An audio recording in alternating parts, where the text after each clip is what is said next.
अंधेरा हो गया। रास्ता तो है, रास्ता कहीं गया नहीं है, रास्ता तो है, पर अंधेरा आ गया तो रास्ता होते हुए भी दिखाई नहीं देता। मदद जो मिली है यदि मद को करने वाली हो गई तो विजय के रास्ते में बाधक बन जाती है और अंधकार जैसा काम करती है। अब आतंकवाद को लगभग लगने लगी सफलता हाथ को छूती हुई सी। अब आतंकवाद को लगभग लगने लगी सफलता हाथ को छूती हुई सी। मृग मरीचिका नहीं, धोखा नहीं, भाग्य साथ देता हुआ सा दिखा। ये संदर्भ मूक माटी में ऐसा इसलिए बन पड़ा है कि मूक माटी की कल्पना में माटी की महासत्ता को पहचान करके उस माटी से एक मंगल घट तैयार कराया गया। दार्शनिकता ये कहती है जैसे माटी के अंदर छिपी हुई शक्ति सामर्थ्य यदि उद्घाटित कर दी जाए तो वह पद दलित अकिंचन सी माटी मंगलकारी मंगल घट बन जाती है। जो माटी पैरों के तले दब जाती है कुंभ बनकर के वही माटी सिर पर चढ़ जाती है। जिस माटी को हमने तुमने पैरों तले दबा दिया, कौन पूछता है माटी के लिए? माटी की कीमत भी क्या मानी गई? जमीन की कीमत हो सकती है पर माटी की उतनी ज्यादा कीमत नहीं है। और माटी की बहुत ज्यादा कीमत नहीं है इसलिए अपरिग्रही मुनियों के लिए भी जल और मृतिका, पानी और मिट्टी यदि सार्वजनिक तौर पर बह रहा है, रखा हुआ है, तो बिन पूछे लेने में कोई दोष भी नहीं। किसी ने पानी को अपना बना करके संग्रह करके रखा है तो नहीं लेंगे। किसी ने भी पानी को अपने उपयोग करने के लिए संग्रह करके रख लिया है तो उस पानी को बिन पूछे नहीं लेंगे, क्योंकि उस पानी का मालिक कोई हो गया।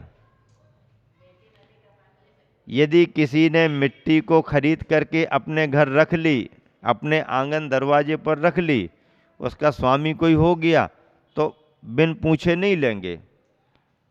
लेकिन जो मिट्टी सार्वजनिक है, जो पानी सार्वजनिक है, ऐसे पानी को, ऐसे मिट्टी को, यानी जो सरकारी स्तर पर है, सरकारी का मतलब है सबका है, उसको आवश्यकता के अनुसार, अब आवश्यकता कितनी पड़ेगी? माटी से घर तो बनाना नहीं है कि खूब सारी खोद करके ले आए, खोदने का काम भी नहीं है, माटी को संग्रह करके रखने की जरूरत भी नहीं है। मुनिराज को यदि कभी माटी की जरूरत पड़ेगी तो कब पड़ सकती है? हाथ की शुद्धि के लिए। और वह मिट्टी भी प्रासुक समझ में आएगी तो लेंगे, अप्रासुक नहीं लेंगे। मिट्टी प्रासुक भी होती है, अप्रासुक भी होती है। मिट्टी अप्रासुक तो होती है पर प्रासुक कब होती है? जब मिट्टी पर से कोई चलना शुरू कर दे, गाड़ियां निकलना शुरू हो जाएं, जानवर वगैरह निकल जाएं।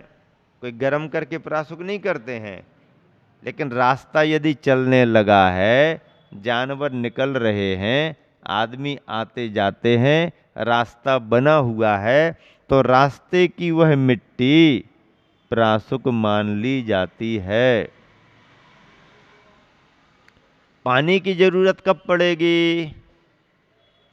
पीने के लिए तो जरूरत ही नहीं है, वो तो जब कोई पड़गाहन करेगा और निवेदन करके देगा तब लेंगे, इसके बिना तो काम ही नहीं बनेगा।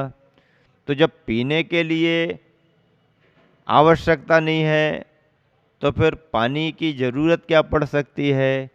कभी कभार किसी परिस्थिति में कमंडल में यदि गृहस्थों के द्वारा दिया हुआ प्रासुक जल नहीं बचा है, कम हो गया या गिर गया, कमंडल खाली है, कोई आसपास में श्रावक नहीं है, ब्रह्मचारी वगैरह भी कोई नहीं है, यदि कोई सुपरिचित श्रद्धालु विवेकी श्रावक हो उसी को बता देंगे कि पानी की जरूरत है। पर ऐसी कोई परिस्थिति बने जब कोई भी आसपास दिखाई ना दे और जल की जरूरत पड़ जाए, तो ऊपरी कार्य को करने के लिए जल को भी लिया जा सकता है। लेकिन कौन से जल को लिया जा सकता है? प्रासुक जल को लिया जाएगा। प्रासुक जल कब बनेगा? किसने छाना, किसने गर्म किया? छाना नहीं, गर्म नहीं किया तो प्रासुक कैसे मानेंगे? ये छाना और गर्म करना ये प्रासुक ग्रहण करने की दृष्टि से है। यदि आहार में ग्रहण करना है तो बराबर मर्यादा से छानो और बराबर विधि पूर्वक गर्म करो, तब कहीं जाकर के हम उस प्रासुक जल को ग्रहण करेंगे। लेकिन ग्रहण यदि आहार में नहीं करना, ऊपरी कोई उपयोग करना है, इमरजेंसी है, सामान्यतः तो यही जल ऊपरी उपयोग में लेंगे जो प्रासुक हुआ है। आहार में जो जल लिया जाता है वही जल ऊपरी उपयोग में भी लिया जाता। मान लो किसी समय कोई नहीं है और बाहरी उपयोग करने को जल की आवश्यकता पड़ती है, तो जो झरनों से, पत्थरों से घर्षित होकर के पानी बह बह करके आ रहा है, झरनों में से, झाड़ियों में से पानी झरझर करके घर्षित होकर के आ रहा है, वह पानी, अथवा जो पानी खुले तालाबों में है, धूप जिस पर दिन भर की पड़ती रहती है, पानी अपनी प्रकृति से धूप के कारण गर्म होने लगता है, ऐसे उस पानी को प्रासुक चरणान योग में केवल बाह्य शुद्धि के लिए कहा गया। यद्यपि ऐसे जल का उपयोग एक व्रती गृहस्थ भी जब तक छान नहीं लेगा करता नहीं है। भले गर्म ना करे पर छानता तो है। अब महाराज जी कैसे छाने, काहे से छाने, छानने का उपाय क्या है, छानने के लिए साधन क्या है? तो ऐसे समय में उसका विधान क्वचित कदाचित परिस्थिति विशेष में किया है, मुख्य मार्ग नहीं है, रोज का मार्ग नहीं है। इस दोष से भी बचना पड़ता है, बचना चाहिए। साधन सुविधा होने पर इसका उपयोग नहीं हो सकता। यहाँ कोई हाथ में लिए प्रासुक जल लेकर के खड़ा है, महाराज छना हुआ गर्म करके लाए आपके कमंडल में डाल दें, नहीं नहीं शास्त्र में तो लिखा है ऐसा भी ले सकते हैं, हम तो वहीं का लाएंगे, नहीं, ये गलत हो जाएगा। सामने यदि ये है तो इसका ही उपयोग करेंगे। जंगलों में किसी अवस्था विशेष में कोई श्रावक नहीं है, त्यागी व्रती नहीं है और जरूरत आपत्ति काल पड़ गई तो उस समय कुछ उपयोग कर सकता है, और यदि उपयोग करता है तो बाद में उसका प्रायश्चित भी ले लेगा। देखो कोई रास्ता निकाला है तो एकदम मूल जैसा तो माना नहीं जाएगा, उसका उपयोग किया है तो उसका यथा समय प्रायश्चित भी करेगा, क्योंकि मूल मार्ग नहीं है, सेकेंडरी है, आपत्ति काल है। आपत्ति काल में यदि किसी ने प्रयोग किया है तो उसके प्रति उसके मन में विकल्प रहेगा और विकल्प से छुटकारा पाने के लिए वह प्रायश्चित ले लेगा। ये विधान है।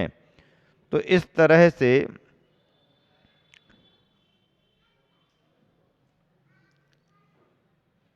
मूल बात में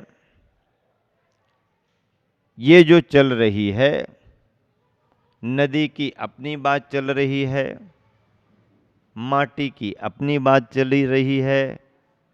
माटी की महासत्ता को पहचान करके माटी से मंगल घट बन गया है।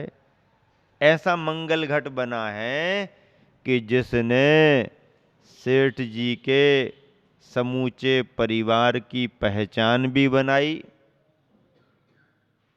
पुण्य के रूप में जय जयकार भी कराई, और अंत अंत में वह कुंभ मंगल घट परिवार का मार्गदर्शक बनते बनते मार्गदर्शक बनकर संरक्षक भी बन गया।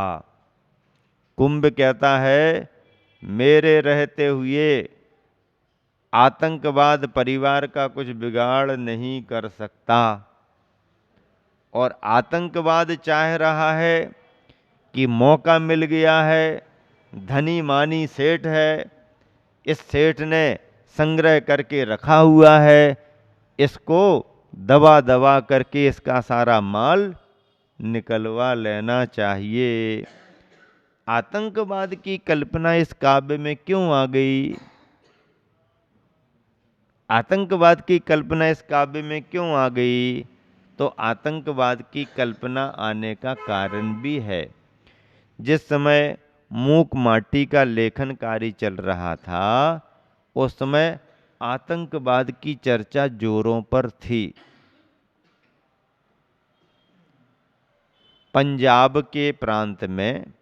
प्रांत में उस समय 1984 के समय में खालिस्तान बनाने को लेकर के जो चर्चाएं चल रही थीं, जो तैयारियां हो रही थीं, जो एक तरह से गतिविधियां मालूम हो रही थीं, उन सारी गतिविधियों से आतंकवादी चेहरा समझ में आ रहा था।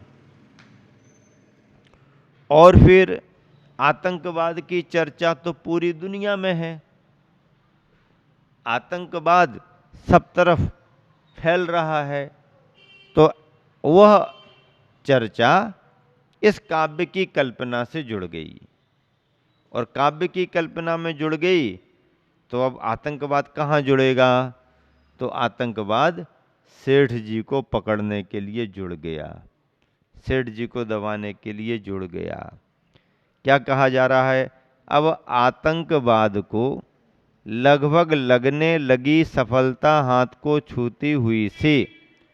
अब आतंकवाद को लग रहा है कि अब सफलता मिल जाएगी।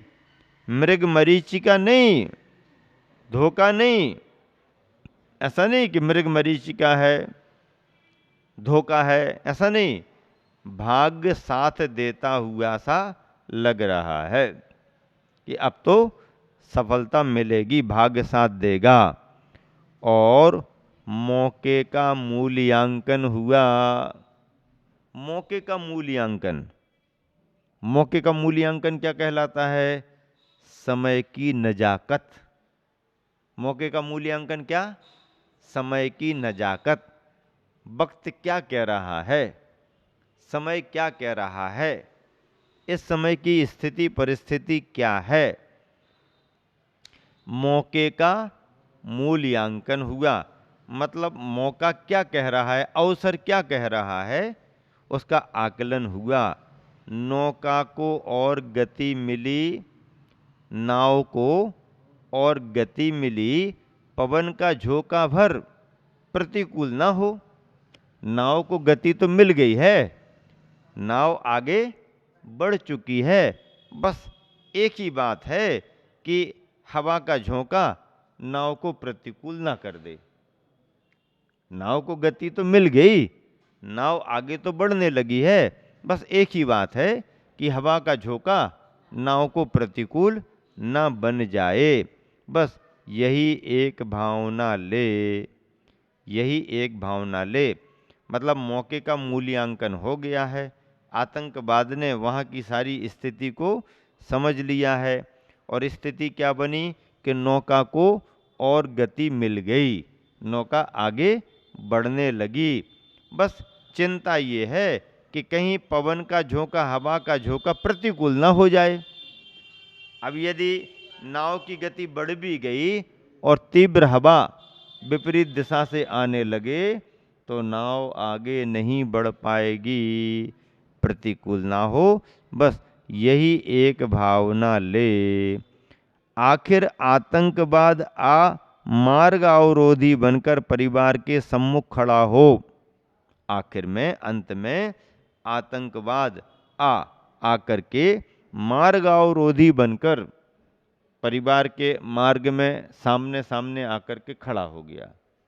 जिस रास्ते से परिवार आगे बढ़ रहा उस रास्ते पर आकर के खड़ा हो गया, परिवार के सम्मुख खड़ा हो। कह कहाहट के साथ कहता है, कह कहाहट, कह कहाहट क्या, अट्टहास जैसे करते ना, अट्टहास, कह कहाहट के साथ कहता है। जैसे रावण हंसता है ना, तो रावण की हंसी में क्या क्या झलकता, रावण की हंसी में, रावण की हंसी में अहंकार झलकता है। रावण इस तरह से हंसता है कि उस हंसी में दूसरे को कुछ समझता ही नहीं। रामचंद्र जी हंसते हैं तो बात अलग समझ में आती है, कृष्ण जी हंसते हैं तो बात अलग समझ में आती है। कृष्ण की हंसी में राग झलक सकता है पर दंभ नहीं होगा। कृष्ण की हंसी में राग झलक सकता है पर दंभ नहीं होगा, अहंकार का भाव नहीं दिखेगा। राम की हंसी में राग भी नहीं मिलेगा और दंभ भी नहीं मिलेगा, बल्कि प्रेम दिखेगा। राम हंसते कम हैं, मुस्कुराते ज्यादा हैं। हंसने में और मुस्कुराने में अंतर है, हंसने में और मुस्कुराने में अंतर है। कृष्ण जी हंसेंगे तो कृष्ण जी की हंसी में कथनचित राग झलक सकता है पर दंभ नहीं दिखेगा। रामचंद्र जी के बारे में विचार करें तो रामचंद्र जी को हंसी नहीं कही जाएगी, मुस्कान कही जाएगी। उस मुस्कान में राग भी नहीं दिखेगा और दंभ भी नहीं दिखेगा।